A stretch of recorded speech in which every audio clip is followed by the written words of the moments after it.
And we've got actors here tonight that are Ernest Harden Jr. You're here tonight, yes. Louie. Yes. Woo! Woo! Wonderful guest actors that come and play with us, and it's a joy to cast this show out of the city. Hey everyone, welcome back to the Movie Buddy. I'm your host, Josh Blumenkrantz, and today I'm joined by Ernest Harden Jr., who plays Louie Cloverfield on The Pitt. Louie first appeared on the very first episode of the series and went on to become one of the show's most beloved recurring characters, culminating in a powerful season 2 storyline that resonated with so many viewers. Ernest, thank you so much for joining me today. How are you? Oh, wow. What an introduction. Thank you so much, Josh. Yeah. So, it was an amazing run, and here I am. And I just had no idea that the outpouring of love from the Pitt fans, it's almost overwhelming. But I'm happy that it turned out like this. Oh, absolutely. No, it's so amazing to see because, like, in season 1, you were recurring, and then they bumped you up to a guest star in like season 2 with quite an interesting storyline. So, my first question for you: when you first booked Louie in season 1, what was it about the character that stood out to you? It's funny. I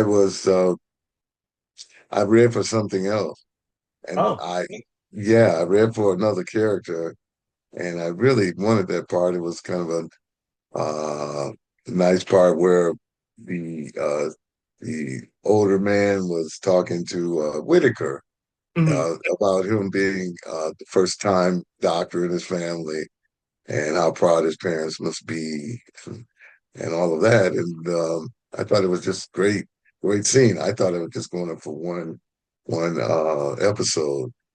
And it turned out they said, no, we like you.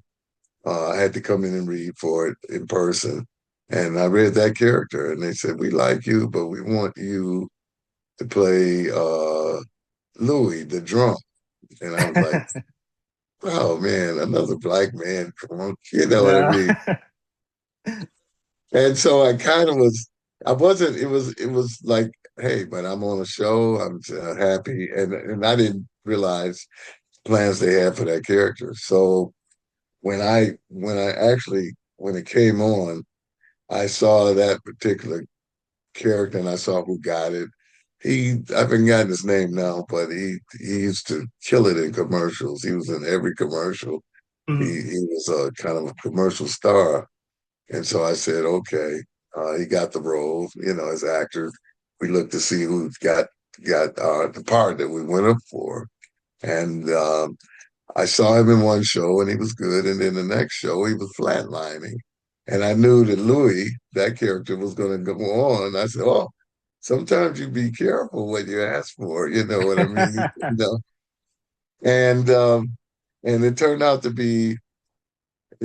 be great because they had plans for me to be throughout this series. And so I decided that yes, my character was sort of like comic relief, but I wanted to make him a real person because Mhm. alcoholism is serious. It's a serious disease, and a lot of people are afflicted by it.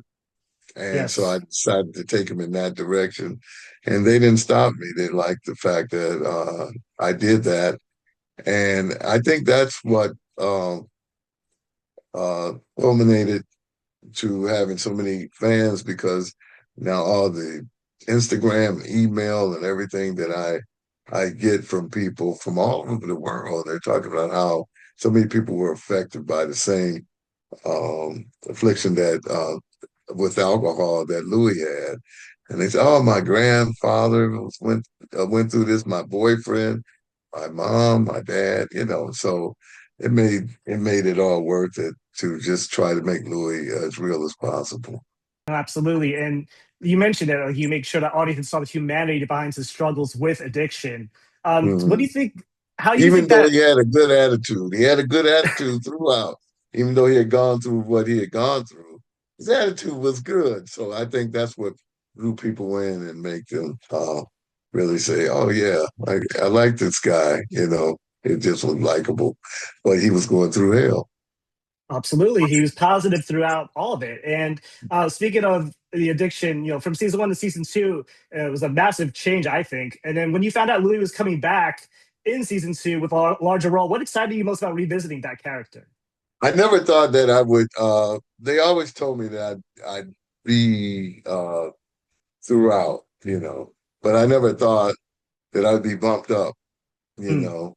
But what was funny, and here's a little story, and I told this before, that season 1, because I was there the first day of season 1 when they said, yeah. "Welcome to the pit, let's go." I was Hmm. right there. So this was my family. And it was a scene that I was getting ready to do with Noah, and I knew that Noah had was not only the lead actor, but he was also one of the executive producers. So in our conversation before we did the scene, I said, I was asking him, I said, Noah, I know you're executive producer. He said, yeah, that's right. And I said, I was wondering if I could have a little better billing. And he said, why should I do that? And I said, well, I've had series before. I was a regular on a show called The Jeffersons. The Jeffersons Yes. got Hmm. out there, and I did that 3 years as a character, Marcus Henderson. I also starred in a movie called White Men Can't Jump. I had Hmm. one of the leads, so I had billing in that. And I starred in a movie called White Mama, starring opposite Betty Davis. I'm the only black actor to ever star opposite her in a film. Wow. And he said, wow. That's what he said. He said, just like you. Wow, that's interesting. And I said, yeah. And so her name was here above the title, and then my name was next. So I just said I didn't want to. When I said I said at least wanted it on a single card. Where what that means is, you're just not with a group of people and a bunch of names just rolling. You're one of the names. They really, and that's because I really felt that my resume it, warranted it. So Absolutely. Yes. and so he says, when did you do that movie with Betty Davis? I said, that was 1980. Mhm. And he says, I said, how old were you in 1980? He says, I was 10. And I said, okay. So I was starring in movies and you were 10 years old. And he started to raise up. And I said, oh, I'm sorry, I didn't mean to offend you. If I knew he was executive producer, I didn't want to do that. And he said, no, no, no. We're talking shop. It's all good. So we didn't shoot together until the end of that week. We worked all Mm. week. I didn't say another word to him about it. I'd said my piece. And if he wanted to do something, fine. If not, that's fine too. Later on, when we getting ready to do another scene together, and before we did the scene, he said to me, 3 days at a condor. And I said, 3 days at a condor? Hey, I didn't tell you about that one. You've been researching me. And he said, yeah, I just want to see if you were full of crap. And Oh they my started God. laughing. And I said, now you know I'm full of crap. And because he realized, and he realized I'd been in the business a long time, doing a lot of things. Mm. And we were best friends after that. He's like, to me right now, I call him a brother from another mother. He and the end of that first season, he squeezed my hand. He said, "You'll be back." And you hear that from everybody in the business, all these Yeah. positives. Oh yeah, you'll be back, and you never see him again. But he kept his word. I think I was the only patient that came back from season 1. I think that's true. Yeah. You are the only Yeah, one. and I was when I saw him. See, they're very secretive over there. They don't tell you what they plan to do and anything. Mm. I know they had to make a big prosthetic belly for me. And so my manager was saying, "God, you're doing all that. What it must be they probably have good big plans for you." And so I Hmm. didn't know. I just uh they were making that. And then finally, when I saw him, I just thanked him because I thought I'd be doing what I did the season before, which was nice. Every time I worked, even though I was on the show maybe 5, 6 times, every time I worked, it was like a week or 2 weeks of that was a good gig. Then they called me again. You know what I mean?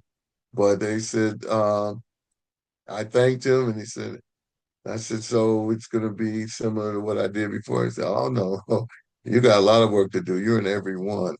And I was surprised that they bumped me up like that. But not only he gave me my billing, but he gave me the backstory and the whole thing.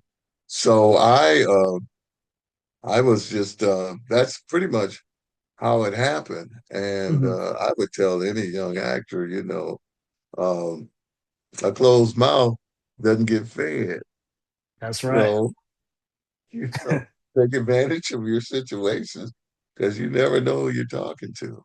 Absolutely, you got to put yourself out there. Absolutely. Mhm. And then speaking of Noah, you mentioned like working with him was great. I wanted to know about working with the rest of the ensemble. Specifically, you have a powerful scene in season 2 with Langdon when he finally confesses that he stole Louis' medication back in season 1. What was it like filming that moment, and what do you think it reveals about Louis' character? First of all, Langdon, uh, Patrick Ball, Yes. was he was the first one to start talking to me. We had a relationship. I didn't know any of the cast, and Hmm. including Noah. Noah, we saw each other, and he was, and, because he just availed himself to talk to everybody because he was a producer. So we had small talk before we really knew each other. But Patrick Ball was, hey man, how you doing? And he was just really friendly and welcoming. And that was actually my first friendship on that set. Oh. And and him being a doctor, he would be more. He had a little bit more knowledge of what we were going to do next than I had. We basically got each script, and we didn't know what was happening before they presented the scripts to us. So we were in the dark in a lot of it. But they had a little bit more knowledge. He was one of the doctors, and he says, "Man, they got a thing. I'm gonna steal your pills, and I might get fired in the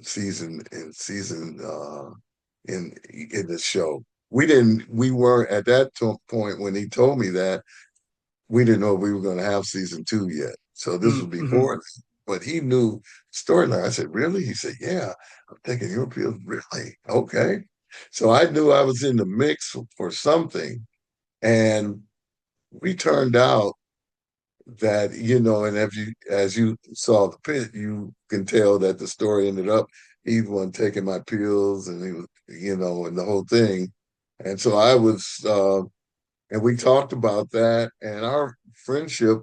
It was weird that all of a sudden we got so much to do. We became bonded and joined at the hip through that story, and which played throughout his whole arc because he had to leave and go to rehab and come back. Season 2 was 10 Yeah. months later, Hmm. and they were still ostracizing him, and because of just that very incident, and it was all because he took something from me, and we we we're still friends. He's a good guy. He was very welcoming. He was respectful to who I was because he says, "Man, you've been in the business forever," and so he always looked up for information and was just he was a cool guy, and he's always doing theater as well. Yes. Yeah. He was doing a play out here at the Mark Taper Forum. And so I made it a point to go see it. He was happy about that. He said, "Oh man, you come see my play." Yeah. And now he did something on Broadway. He's working now. He's a great actor. So I to answer your question is, yeah, we bonded. We bonded as friends first before we ever played that storyline. And that scene that we did was the scenes that we had together were awesome. There Mhm. was one they cut out that I wish they had kept. Oh, Uh, yeah, it was a powerful scene just before I died, and where he was going around the hospital and everybody was kind of treating him pretty badly, as if he was a criminal or something, toward the end. And a couple of people didn't, like the charge nurse and Taylor Darden's character. But most of the other ones were, like especially Robbie was like, treating him really bad. But me, I can relate because we were both addicted to something. I was addicted to alcohol, and I can understand his addiction, and that's why I told him in that scene, well, if the pills helped you, I didn't like taking them anyway, yeah. So if the pills helped you, fine with me. And he says, well, the scene was he comes in and he sees me flipped over in the bed, like, and he hears the pulse ox going off because if that thing comes off your finger, you don't it screams, and all the doctors and the nurses, they say, oh wow, his heart stopped or something. Mm. So I'm really in the bed. It's the thing slipped off my finger and I was reaching for it, and it looked like I might be passed out or dead or something. Yeah. And so he comes in, and then I'm trying to grab it and I finally get it. And I thought, oh, this damn pulse ox is can't keep that thing on. And they said, oh, okay, I'm sorry, nurse, it's false alarm. He says, false alarm. And then we have a scene.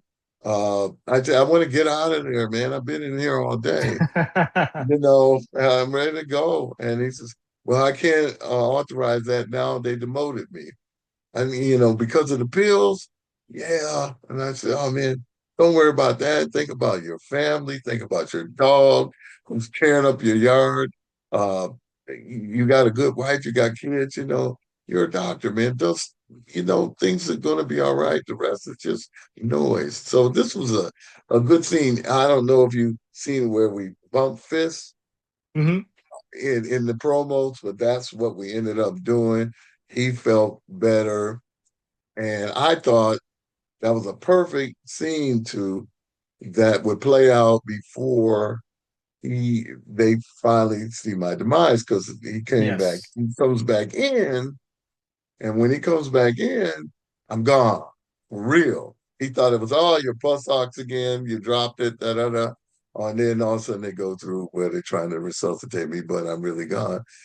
But I thought that was a great pre-scene, but I heard so many different excuses. Some people thought it was too revealing for what might come up, like the death scene. They say, Mm. oh, that might give them too much.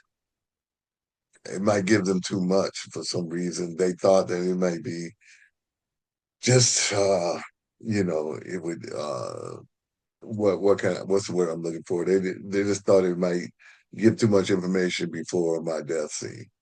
And I wouldn't think so. I thought it was just like a fake out. It Yeah. was, oh, he didn't die. And maybe this happened again. Oh, he's dead That's this what time. I thought watching. I was like, he's not dead. He's gonna somehow pull through. And yeah, then that too. And because they left it as a cliffhanger, Mm. the first show. So you didn't, and the next week you had to see what happened. And Yeah. then the social media went crazy because they said, Louie, you can't die. It's Black History Month. Oh my God, it was That Black was a History Month. funny one. Yeah. I still remember that today. They had all kinds and people were guessing, no, he's not going to make it. Yeah, he's going to make it. It's Oh. amazing. And that was from Instagram from around the world, Australia, everywhere. Yeah. And so, you know, and I'll tell you this, like I say, we don't get we get the script, that's when we know what we're doing. We Mm. don't know.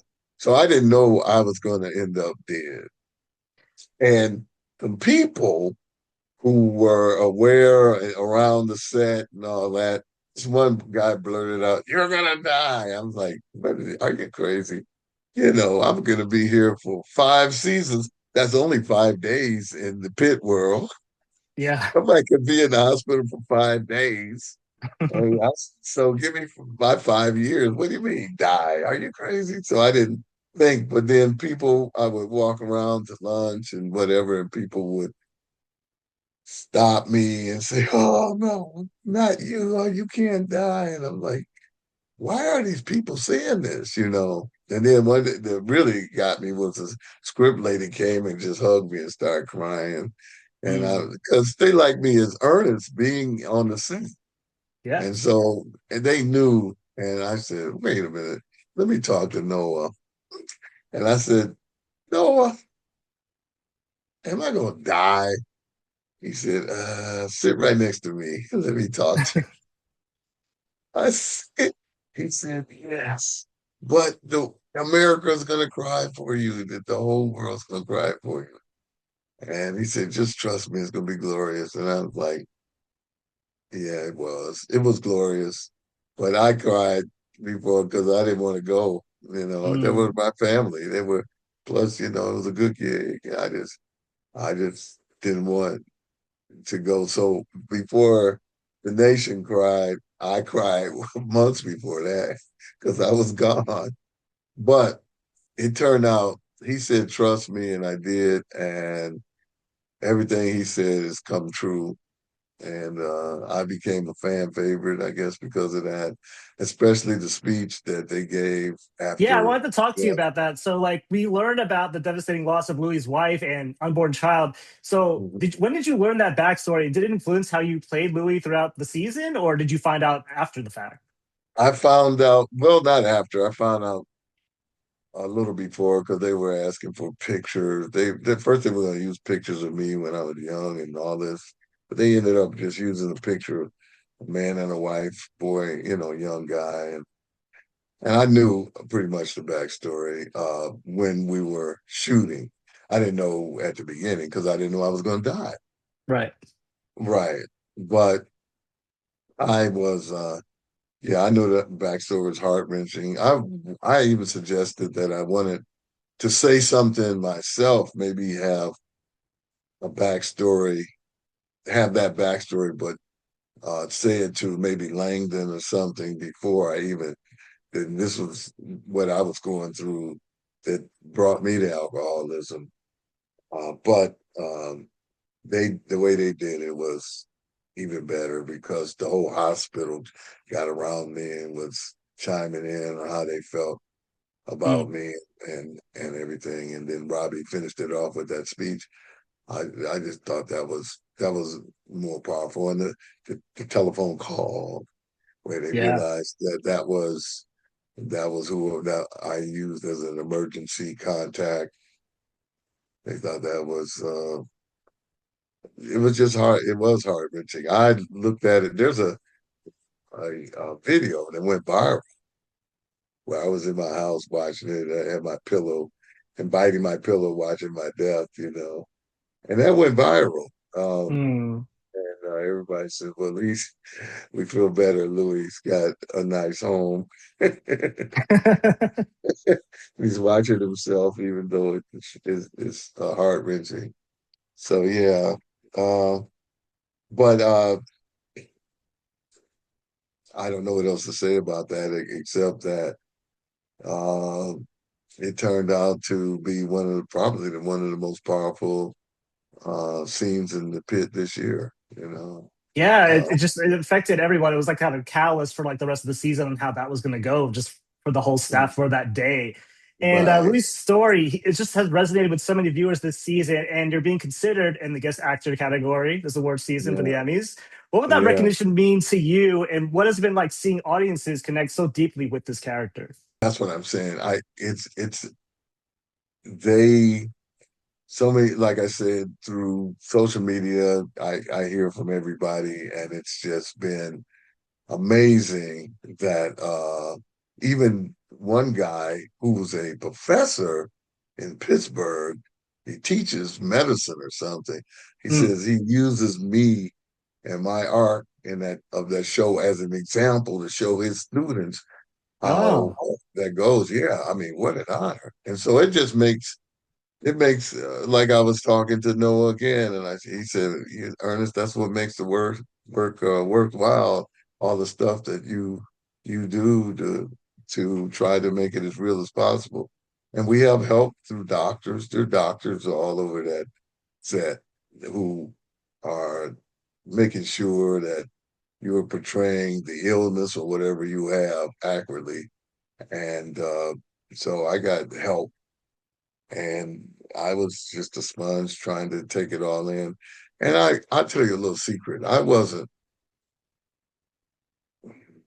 I wasn't completely well when I did that role. And the reason is because, okay, the first season was I had come from COVID, Mm. and I kind of gained a little weight. And I didn't, and so it caught me a little bit by surprise, and that I got the part, but that worked for the character. And then this is 10 months later, so I got a beard, a straggling beard, and I decided to let myself go even more, be heavier, be and just not as healthy.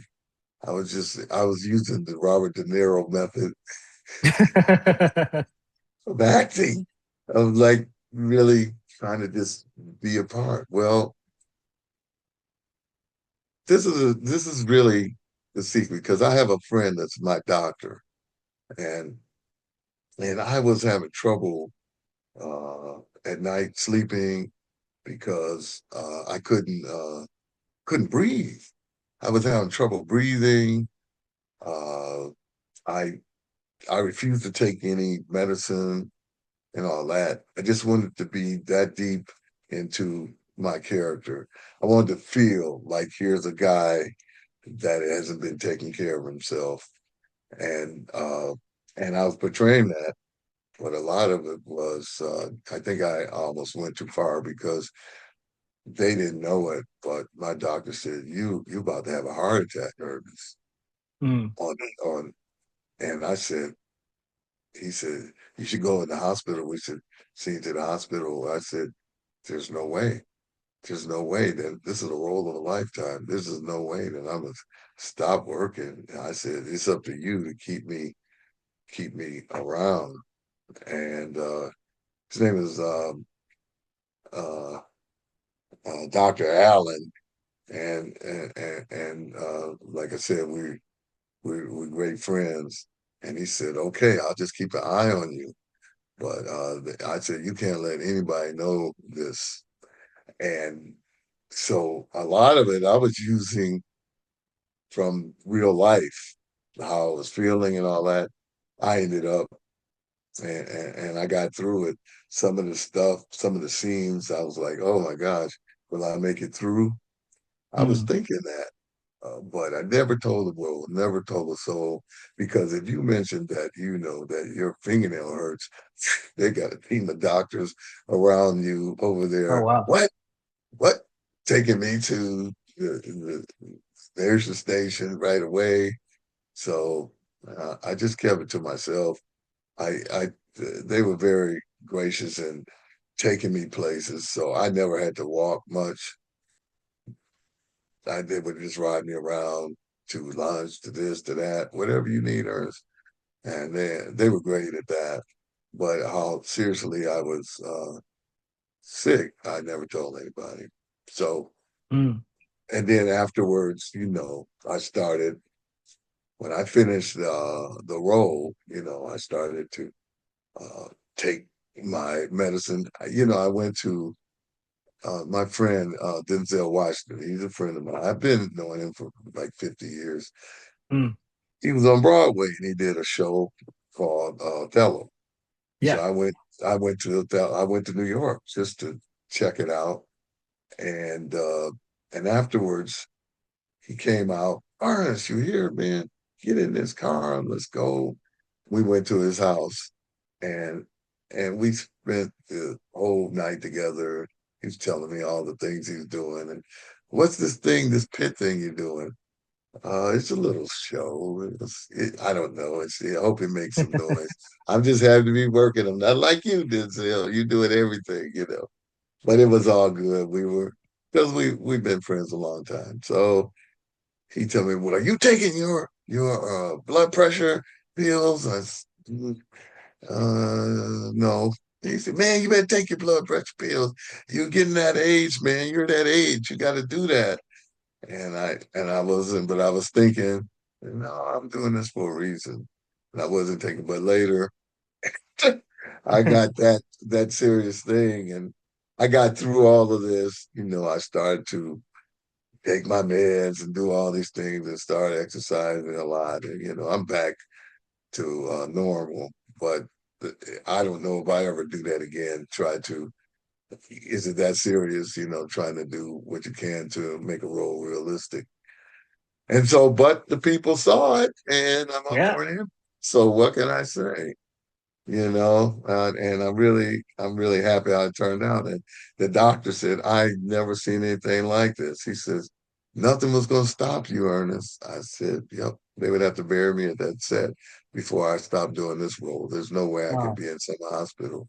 And so he said, "I admire that so much. You're amazing." So we'll see what happens with the awards and all that. I didn't really expect that, but I'm glad it's happening. No, rightfully so. And thank you for sharing that with me. I really appreciate that. It was very deep Yeah, and that's moving. his exclusive actually, because nobody knows that. Oh, amazing. And don't you make me cry again. And then we're running low on time. I just wanted to ask one final question. After 2 seasons of playing Louie Cloverfield on the Pit, what do you want people to remember most about him?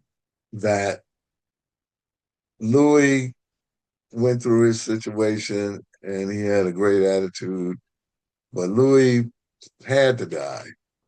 So that maybe it would make the people who are watching around the world who are going through similar situations put the bottle down Mm. because alcoholism is very serious. So I just hope that I affected some people like that because I even got some social media responses that said that I recovered. Thank you for portraying that guy and made me stop drinking or made me uh, just um, look at myself and reevaluate whatever is happening with me. And so I affected some people. That was, You did.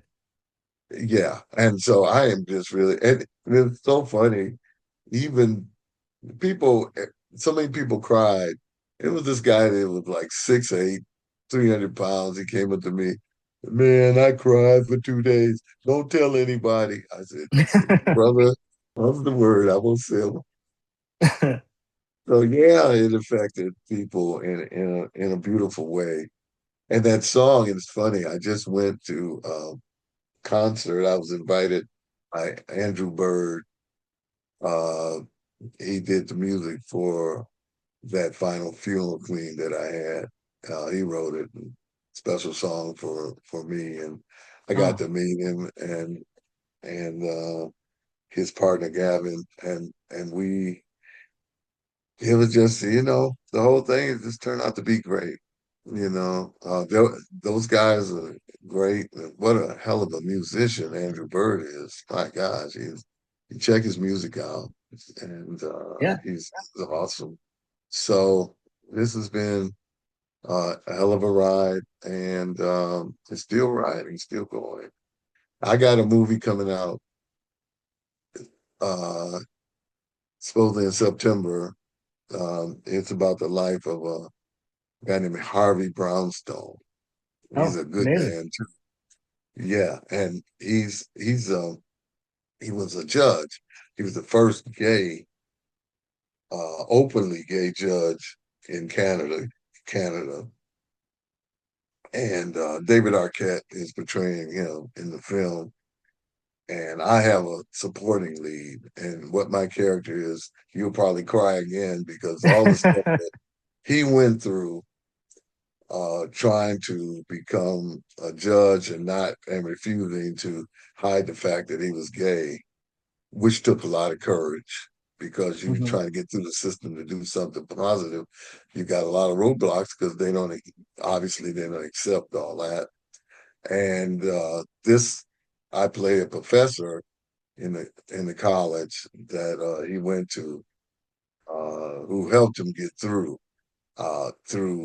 helping him getting financial aid and everything because his parents cut all the money off, and he thought he couldn't get an education. But I befriended him and helped him and get him and through by finding him financial aid and everything. And so I have another character that he finally gets through and makes it. And so there's a scene where that is also a tearjerker in that movie. So I guess I don't know. Maybe that's my MO. It's just making people cry. You just want to But make I us all was cry every right. role, But Ernest.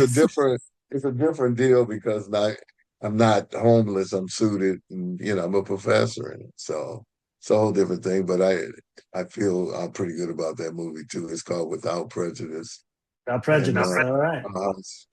Shane Stanley directed it, David Arquette, and the guy who plays Harvey, a young guy, his name is Davy Mazu.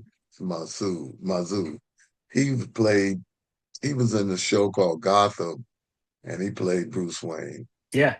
Oh yeah. Yeah, so he's a great actor too, and so we'll see. We'll see. All these things are starting to come together, and hopefully, hopefully you voted for me. Oh yeah. What Of course, you have my vote. You know you have my vote. I'm messing with you. Yeah, I appreciate that, though. I love you. Thank you. Absolutely. No, my friend Ernest, this was great chatting with you today. Thank you so much for making the time. And everyone, be able to consider Ernest Harden Jr. for guest star on The Pit. Thank you so much, Ernest. Great talking to Thank you. you. Okay, love you. Thank you, All Josh. right. Yeah. Until next time, you're watching the movie, buddy. Take care. All right. Bye. Bye.